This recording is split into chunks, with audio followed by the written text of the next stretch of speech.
അസ്സലാമു അലൈക്കും വറഹ്മത്തുള്ളാ. കബീർ ഹിമമി ഭവിക്കാനാണ്. ഇന്നൊരു അനുഭവം പങ്കുവെക്കാനാണ് വന്നിട്ടുള്ളത്. നമ്മൾ അറിയേണ്ട, നമ്മൾ അറിയാതെ പോകരുതെന്ന് നിർബന്ധം പിടിക്കേണ്ട ഒരു വിഷയമാണ്. 2 ദിവസം മുമ്പ് കാസർഗോഡ് ജനറൽ ഹോസ്പിറ്റലിൽ അത്യാവശ്യ വിഷയത്തിന് വേണ്ടി പോകേണ്ടി വന്നു. ഏകദേശം രാത്രി 12 മണിയോളം ഞാൻ ജനറൽ ഹോസ്പിറ്റലിലുണ്ട്. പ്രിയപ്പെട്ടവരെ, ജനറൽ ഹോസ്പിറ്റലിന് മുമ്പിൽ തന്റെ ഉറ്റവരെ പുറത്തു നിന്ന് കാത്തു നിൽക്കുന്ന കുടുംബാംഗങ്ങളൊക്കെ നിൽക്കുന്ന വരാന്തയിൽ ഒരു ഉസ്താദ് വളരെ വേദനയോടെ ഇരിക്കുന്നത് ഞാൻ കാണുന്നു. ആ ഉസ്താദ് എന്ന് പറയുന്നത് ഈ വീഡിയോയിൽ കാണുന്ന അലി ഹിമമി ഉസ്താദാണ്. ചെട്ടുംകുഴിയാണ് നാട്. അദ്ദേഹം ഞാനുമായുള്ള ബന്ധം എന്ന് പറയുന്നത് ഞങ്ങൾ ഒരേ സ്ഥാപനത്തിൽ പഠിച്ച ആളുകളാണ്. മുഹിമ്മാത്ത് എന്ന കേരളത്തിലെ അറിയപ്പെട്ട സ്ഥാപനത്തിൽ ഞങ്ങൾ പഠിച്ചവരാണ്. അപ്പൊ ഞാനിങ്ങനെ ഹോസ്പിറ്റലിന് മുമ്പിൽ കണ്ടപ്പോൾ ഞാൻ വിചാരിച്ചു എങ്ങനെ കുടുംബത്തിൽ ആരെങ്കിലും ഹോസ്പിറ്റലിൽ ഉണ്ടാവും, അങ്ങനെ ഇരുന്നതായിരിക്കും എന്ന് കരുതി. അങ്ങനെ ഞാൻ ചോദിച്ചു, എന്താണ് ഹോസ്പിറ്റലിന് മുമ്പിൽ? ഉസ്താദ് പറഞ്ഞു, ഞാൻ 2 ദിവസമായി ഇവിടെ എന്ന് പറഞ്ഞു.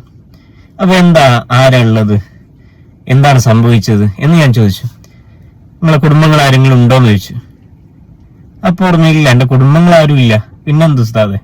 അപ്പൊ പറഞ്ഞു, മുഹിമ്മാത്ത് സേഫ് ഹോമില്, മനസ്സിലാക്കണം നിങ്ങൾ, അദ്ദേഹത്തിന്റെ കുടുംബക്കാരൊന്നുമല്ല, മുഹിമ്മാത്ത് സേഫ് ഹോമിൽ ഒരുപാട് കാലം പ്രവാസിയായി അവസാനം ഭാര്യയും മക്കളും വലിച്ചെറിയപ്പെട്ട തൃക്കരിപ്പൂരിലെ ജമാൽ, 55 വയസ്സായ ജമാൽ എന്ന പ്രിയപ്പെട്ടവർ പെട്ടെന്ന് സ്ട്രോക്ക് വന്ന് ഹോസ്പിറ്റലിൽ അഡ്മിറ്റ് ചെയ്യേണ്ടി വന്നു.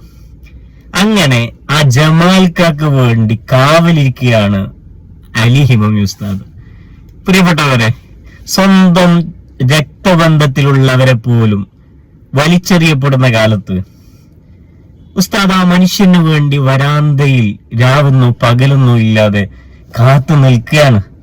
ഒരു മകനെ പോലെ, ആ ഉപ്പക്ക് പിറക്കാതെ പോയ ഒരു മകനെ പോലെ.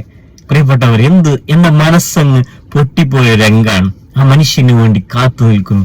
ആ മനുഷ്യന്റെ ആരോഗ്യത്തിന് വേണ്ടി, ആ മനുഷ്യന് എന്ത് വേണം, ഹിദ്മകൾ എന്ത് വേണം, എന്താണ് ആവശ്യമെന്ന് മനസ്സിലാക്കി ആ മനുഷ്യന്റെ ഹിദ്മത്ത് ചെയ്യാൻ വേണ്ടി അലി ഉസ്താദ് കാത്തു നിൽക്കുകയാണ് ജനറൽ ഹോസ്പിറ്റലിന്റെ വരാന്തയിൽ. നിങ്ങൾ ചിന്തിച്ചു നോക്കിയ പ്രിയപ്പെട്ടവര്, വല്ലാതെ മനസ്സ് സന്തോഷിച്ചു പോയി. അപ്പോ ഈ വിവരം നിങ്ങളുമായിട്ടൊന്ന് ഷെയർ ചെയ്യണമെന്ന് കരുതിക്കൊണ്ടാണ് ഞാനിപ്പോ വീഡിയോയിൽ വന്നത്. അൽഹംദുലില്ലാ, വളരെ സന്തോഷം. അത്തരം നല്ല മനുഷ്യരുള്ള ലോകമായതുകൊണ്ടാണ് ഈ ലോകം നിലനിൽക്കുന്നത് എന്ന് ഞാൻ മനസ്സിലാക്കുന്നു.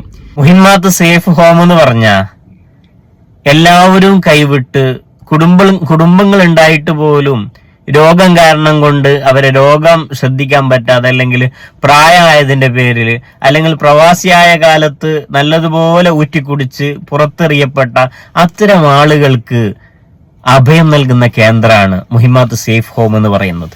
ഒരുപാട് നിരാലംബരായ മക്കളുണ്ടായിട്ട്, ഭാര്യമാരുണ്ടായിട്ട് വലിച്ചെറിയപ്പെട്ട ഒരുപാട് മനുഷ്യർ അവിടെ താമസിക്കുന്നുണ്ട്.